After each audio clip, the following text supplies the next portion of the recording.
ये कामना, काम बड़ा शत्रु है, इसीलिए उन्नति नहीं हो पाती अध्यात्म में। और जो संसार में, उनको तो पता ही नहीं कि मैं पाप कर रहा हूं, वो और खुश होते हैं कि आज हमने ये भोग भोग लिया, आज हमने ये छल कर लिया, आज हमने ये कपट कर लिया। कामना से कर्म होते हैं, कामना जितनी बढ़ती जाती है पाप कर्म उतना ही बढ़ते जाते हैं। शास्त्र के विरुद्ध मनमानी आचरण में पाप ही होता है। शब्द याद कर लो, शास्त्र आज्ञा के विरुद्ध मनमानी आचरण में सदैव पाप ही होता है। ये विकर्म बड़ा भयावह होता है और ये भारी दंड देता है, और ये कभी नष्ट नहीं होता। नष्ट तो भगवान कर सकते हैं केवल। ये आकाश में छाया हुआ शत्रु समझो, जिस समय इसका समय आएगा उसी समय भयानक घटना रूप बन जाएगा, ये रोग रूप बन जाएगा, किसी की भी बुद्धि में बैठकर आपका अहित करो। बड़ा विचित्र स्वरूप है। कोई पूछ रहा था कि भाई भगवान के यहां तो बहुत नरक भोगवाएं, फिर यहां जन्म दें और कष्ट दें, ऐसा एक पाप कर्म है? अगर इस सृष्टि में, भारत में तुम एक कोई पाप कर्म तुम्हारा प्रकाशित हो जाए कि एक हिंसा की, एक बेविचार किया, एक छेड़ा, तो उसकी सजा देख लो जाके कानून में। बोले 20 वर्ष की जेल और 1 लाख रुपया जुर्माना। इसके बाद जुर्माना क्यों, जब उसको सजा दी जा रही है तो जुर्माना कैसे दे? उसको तो सजा दे दी। नहीं नहीं, कानून है, ऊपर से है जुर्माना। तुमने ऐसा किया, 7 साल की जेल, 50,000 जुर्माना देना पड़ेगा। ऐसे ही नरक भोग, और इसके बाद पुनः तिर्यक योनियों में जन्म और उसका दंड, ये जुर्माना। खेल तमाशा समझो। लाखों पाप ऐसे हैं जो तुम्हारे प्रकाशित नहीं हुए, हमारे प्रकाशित नहीं हुए। अगर भगवान की प्राप्ति नहीं होगी तो एक एक सेकंड के कर्म का भोग भोगना पड़ेगा। ये कब तक चलता रहेगा? जब से सृष्टि रची गई आज तक चल रहा है। तो इसलिए मुझे मनुष्य शरीर से तत्वबोध या भगवत प्राप्ति अत्यंत आवश्यक है। ये काम करने के लिए हम आए हैं। कर्मों को भोगना ही पड़ता है, चाहे जहां भाग के जाओ। किसी ने प्रश्न किया था कि आपने कहा देवराज इंद्र ने अहिल्या के साथ गलत व्यवहार किया, तो आपने ये नहीं बताया उसको दंड क्या मिला। क्योंकि दंड का विषय नहीं चल रहा था, विषय चल रहा था कि भोगाकर्षण कितना प्रबल होता है कि हजारों लाखों अप्सराओं का स्वामी भी, देवराज इंद्र भी, एक मुनि की कुटिया में जाता है और वहां ऐसे गंदे भाव से गौतम ऋषि का वेश धारण कर कर अहिल्या जी का, तो उसको जानते हो क्या दंड मिला था? उसको 1000 भग हो जाए तुरंत साप मिला था। तुझे भग से, भग माने योनि, तुझे योनि से बहुत प्यार है, तू देवराज इंद्र है, तू जो चाहे कर सकता है, तो देख मैं अभी तुझे दंड देता हूं। गौतम ऋषि ने कहा सहस्त्र भगधारी हो जा। पूरे शरीर में हजारों योनियां हो गई और हर योनि से महान दुर्गंध। अब बैठ त्रिभुवन पति बन करके चरणों में लौट गए। 1000 योनि पूरे शरीर में, योनि योनि, और दुर्गंध युक्त घृणास्पद घोर नरक समझो, घोर नरक।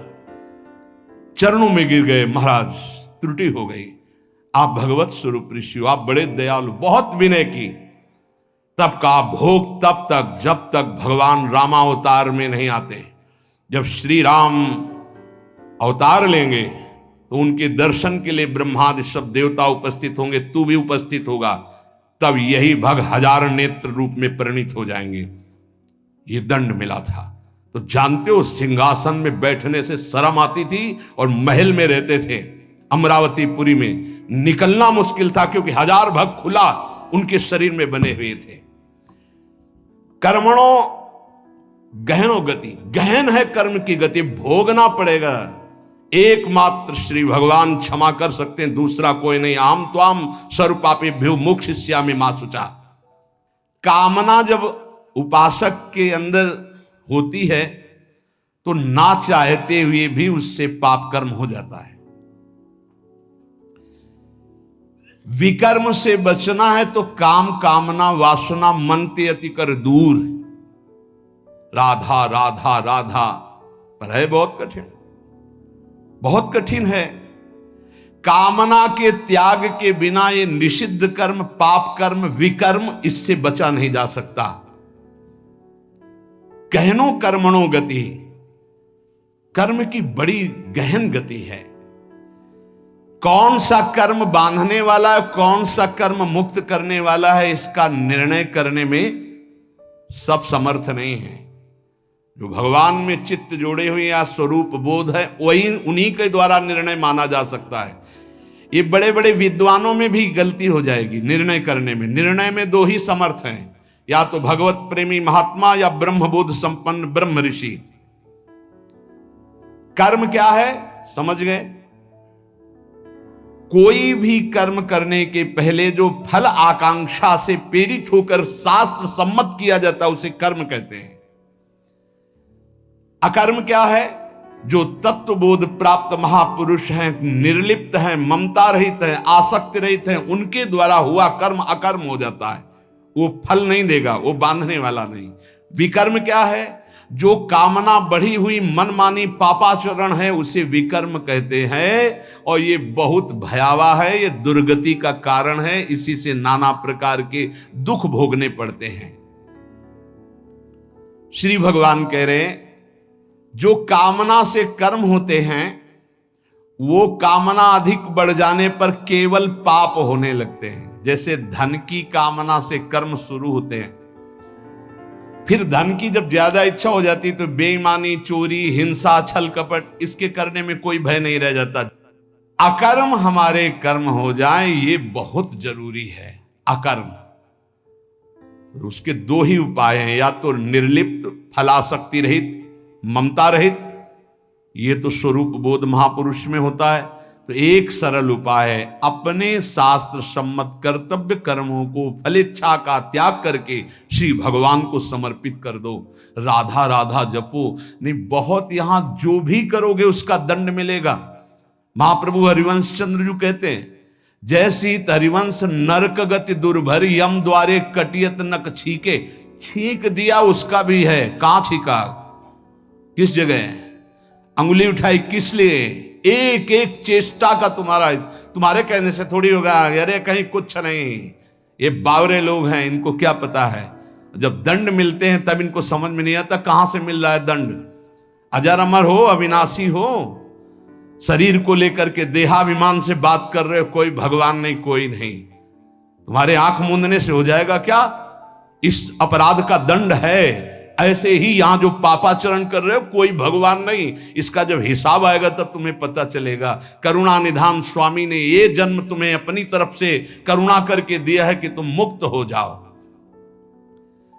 उपासक को चाहिए कि कामना का नाश करके, विकर्म का नाश करके अकर्म हो जाए, तभी वो जीवन मुक्त होता है। कर्मण्य कर्म यह पश्येद कर्मणि च कर्म यह, सा बुद्धिमान मनुष्येषु स युक्तः कृष्ण कर्म कृत। बड़ी बात कह रहे हैं श्री भगवान।